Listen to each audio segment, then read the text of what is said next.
అందరికీ నమస్కారం. ఈరోజు పిఠాపురం నియోజకవర్గంలో పడవల గ్రామం రావడం జరిగింది. ఇన్ఛార్జ్ గారు మారెడ్డి గారు కానీ జిల్లా అధ్యక్షులు ఉన్నటువంటి పవన్ కళ్యాణ్ గారు మా అందరికీ చెప్పేది ఒకటి,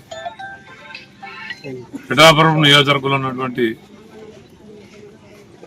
ఏ ఒక్కరూ కూడా బాధపడకూడదు. ఏ గ్రామానికి ఏ పని అవసరం అనేటువంటి దాని మీద ప్రతిరోజు కూడా వారు ఎంక్వైరీ చేసుకోవడం జరుగుతుంది. దాంట్లో భాగంగానే ఈరోజు ప్రతి గ్రామానికి కూడా 5 కమిటీలని సభ్యులు కమిటీల్లో తీసుకోవడం కూడా జరుగుతూ ఉంది. దాని ద్వారా గ్రామాల్లో డ్రైనేజ్ సమస్యలు ఉన్నాయా, లేదా రోడ్డు సమస్యలు ఉన్నాయా, లేకపోతే ఏ కమ్యూనిటీ హెల్త్ సెంటర్స్ అడుగుతూ ఉన్నారో, ఏ సెంటర్లు అడుగుతూ ఉన్నారో, అభివృద్ధి ఏం చేయాలి, సంక్షేమ పథకాలు అందరికీ అందుతున్నాయా లేదా అనేటువంటిది తెలుసుకోవడం కోసమే ఈరోజు పవన్ కళ్యాణ్ గారు ఈ కమిటీలు ఏర్పాటు చేస్తారు. మరి ముఖ్యంగా ఈరోజు పడవల గ్రామం రావడానికి జనసేన పార్టీకి సంబంధించినటువంటి బొప్పన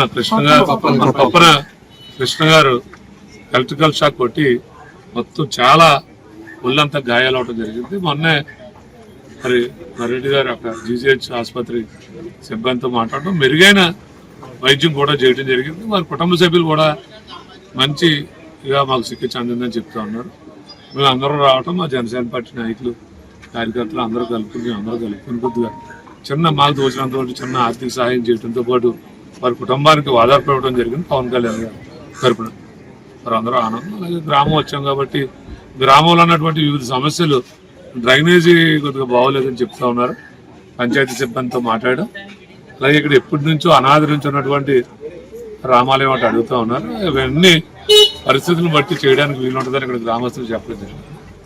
ఏదేమైనా మా అందరి ఉద్దేశం, మర్రెడ్డి శ్రీనివాస్ గారు కానీ, నేను కానీ, పార్లమెంట్ సభ్యులు తంగెళ్ళ ఉదయ శ్రీనివాస్ గారు కానీ, మిగతా కమిటీ సభ్యులు కానీ అందరూ కూడా పవన్ కళ్యాణ్ గారిని శాసనసభ్యుడిగా పిఠాపురం నియోజకవర్గంలో ప్రజలు ఎన్నుకోవాలంటే ఏ విధమైనటువంటి కార్యక్రమాలు చేయాలి, ప్రజలందరికీ కూడా ఇబ్బంది లేనటువంటి పనులు ఏ విధంగా చేయాలనేటువంటి ఆలోచనతో మేము అందరం కూడా గ్రామాలు తిరుగుతూ ఉన్నాం. అని నిత్యం కూడా ఈ గ్రామాలన్నీ తిరుగుతాం. ఎప్పటికప్పుడు ఏ పనులు కావాలో అంటే ప్రయారిటీ ప్రకారంగా జరుగుతూ ఉంటుంది. ఇప్పుడు ప్రయారిటీ అంటే చాలా మంది డ్రైన్లు అడుగుతూ ఉన్నారు. ఆల్రెడీ పవన్ కళ్యాణ్ గారు రాష్ట్ర వ్యాప్తంగా 4,500 కోట్లు పెట్టి 30,000 పైచలకు పనులు చేయడం జరిగింది. అందులో ముఖ్యంగా పిఠాపురానికి పెద్దపేట పెట్టింది.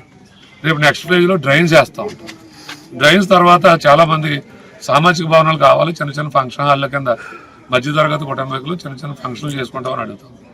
ఒక్కొక్కటి ప్రయారిటీ ప్రకారంగా చేయడం జరుగుతుంది. ప్రజలకి కావాల్సినటువంటి ప్రతి పని కూడా చేయడం జరుగుతుంది. ఈ సందర్భంగా తెలియజేస్తూ ఈరోజు గొల్లప్రోలు మండలం కొడవల గ్రామాన్ని సందర్శించడం జరిగింది. ముఖ్యంగా బొప్పన కృష్ణ గారు ఒక 15 రోజుల క్రితం ఎలక్ట్రికల్ షాక్ బారిన పడి చాలా తీవ్రంగా గాయపడి మన జీజీహెచ్లో వారికి చెప్పడం కూడా జరిగింది. సూపరింటెండెంట్ గారు వారి సాయంతో చాలా మెరుగైన సాయం అందింది. ఈరోజు వారి ఇంటికి వచ్చి వారిని పరామర్శించడం జరిగింది. మాకు తోచిన విధంగా వారికి చిన్నగా ఆర్థిక సహాయం చేయడం జరిగింది. ఇదంతా కూడా పవన్ కళ్యాణ్ యొక్క ఆదేశాల ప్రకారం జరుగుతుంది. ఇప్పుడే జిల్లా అధ్యక్షుడు తుమ్మలబాబు గారు మీకు విషయాలన్నీ కూడా చాలా విపులీకరించారు. అదేవిధంగా ఏవైతే సమస్యలు డెఫినెట్గా ఉన్నాయి, డ్రైనేజ్ యొక్క ముఖ్య సమస్య ఇదే కాదు, పిఠాపురం అంతా కూడా ఉంది. గతంలో కూడా అన్ని సీసీ రోడ్లు నిర్మించారు, మనం కూడా సీసీ రోడ్లు నిర్మించాం. ప్రస్తుతం అయితే అవి డ్రైనేజ్కి అందులో లేదు. కాకపోతే ప్రభుత్వం ఈవేళ ట్రయల్ బేసిస్లో మ్యాజిక్ ట్రైన్ అనేటువంటి ఆలోచన కూడా చేస్తుంది. అది నిజంగా కూడా సక్సెస్ఫుల్ అయితే నిజంగా కూడా వండర్ఫుల్. ఏంటంటే ఇక్కడ మెయిన్ ప్రతి విలేజ్లో కూడా డ్రైన్ కట్టేసిన తర్వాత వచ్చే అతిపెద్ద సమస్య ఏంటంటే అవుట్లెట్. దీన్ని ఎక్కడ కలపాలన్న దానికి గతంలో అంటే ఈ పంట కాలంలో కలిపారు. నిజంగా గోకువాడ ఇటువంటి గ్రామాల్లో ఈవేళ మేము వచ్చినప్పటి నుంచి సంవత్సర కాలంగా పోరాటం చేస్తున్నాను. అవుట్లెట్ల దాన్ని క్లీన్ చేయలేకపోతే వేళ ఎక్విషన్ కూడా ల్యాండ్ ఎక్విషన్ కూడా పెట్టాం. అదేవిధంగా నిజంగా మ్యాజిక్ డ్రైన్ అన్నది సక్సెస్ అయితే ఈ గ్రామాల్లో ఉన్నటువంటి సమస్యలు డెఫినెట్గా కూడా కంప్లీట్ అందరికీ తీరుతాయి. అదేవిధంగా ఆయన చెప్పినట్టుగా ప్రయారిటైజ్ చేస్తున్నాం. కమ్యూనిటీ హాల్ కూడా అడుగుతున్నాం. డెఫినెట్గా దాన్ని కూడా మన శాసనసభ్యులు ఉప ముఖ్యమంత్రి పవన్ కళ్యాణ్ దృష్టికి ఇవన్నీ కూడా నివేదించడం జరుగుతుంది. దశల వారీగా ఈ సమస్యలన్నింటినీ కూడా అడ్రస్ చేయడం జరుగుతుంది.